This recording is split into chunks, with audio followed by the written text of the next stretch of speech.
You know, we love walking through a museum and learning about all that history, but why not take it just a little step further? We've actually made our way upstairs to their library, and I'm now with Victoria. You're actually the research library manager. And so I love to see that people are actually in here reading. You know, it's kind of rare to see nowadays, but what can people actually find while they're here? What are some things that people actually are looking for? Whenever you come visit us here at the library, we have lots of resources on Kentucky history. Our books, our information covers all of the Kentucky counties here, and we also have a lot of genealogy, family research books compiled by people in those families. And then if you want to get into our archival materials, we have photographs, journals, diaries, all sorts of things covering mostly Kentucky history and some just broader American history. The genealogy aspect, that is so interesting. So I'm not from here originally. I'm from Illinois, but actually my lineage actually goes way back in Kentucky history. So, you know, what are some of those stories that people have really uncovered? I'm sure there's like a lot of, you know, even really emotional ones too. Yeah, a lot of people are here looking for old birth records or death certificates. A lot of records were destroyed in Kentucky's history, and so finding that is always kind of a mystery and a search for people. But they come here, they're looking for anything like that. A lot of people are trying to make connections with the Civil War or with revolutionary ancestors, things like that as well. So we do have quite a few people trying to find those connections.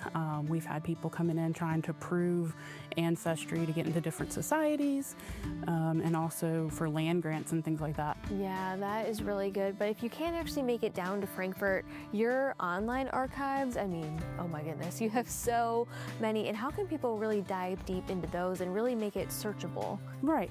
So for our library catalog, it's online. You can look at all kinds of books we have, any of the journals and manuscripts that we have cataloged there, just to kind of see what we have if you did ever want to come make a visit here. Or you can call in. We do offer fee-based research services. We can dig into things like that.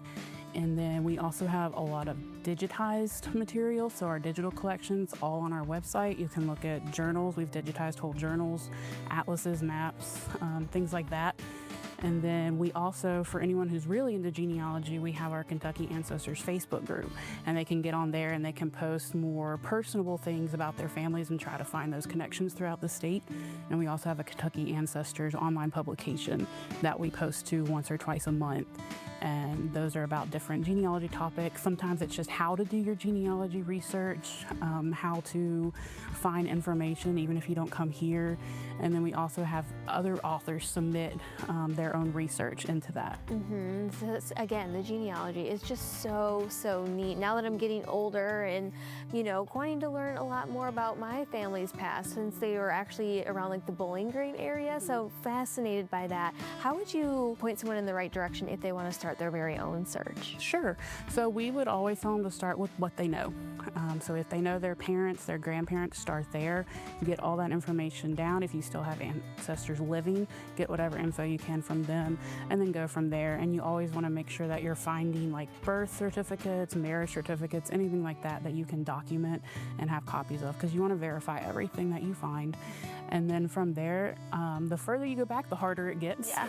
But you can continue to contact historical societies like this one here in Frankfort, or you can go to other states and other historical societies. Counties have their own specific societies, so you can be looking for records there as well. And you can, you know, just search through books, search through census records, things like that. The sky's really the limit, and it all starts right here. So if people are interested, when is the library actually open? We are open Tuesdays through Saturday, 10 a.m. to 5 p.m. They can come in at any time. All right. Well, thank you so much for taking the time. Yeah. All right. To learn more, just head over to their website, history.ky.gov.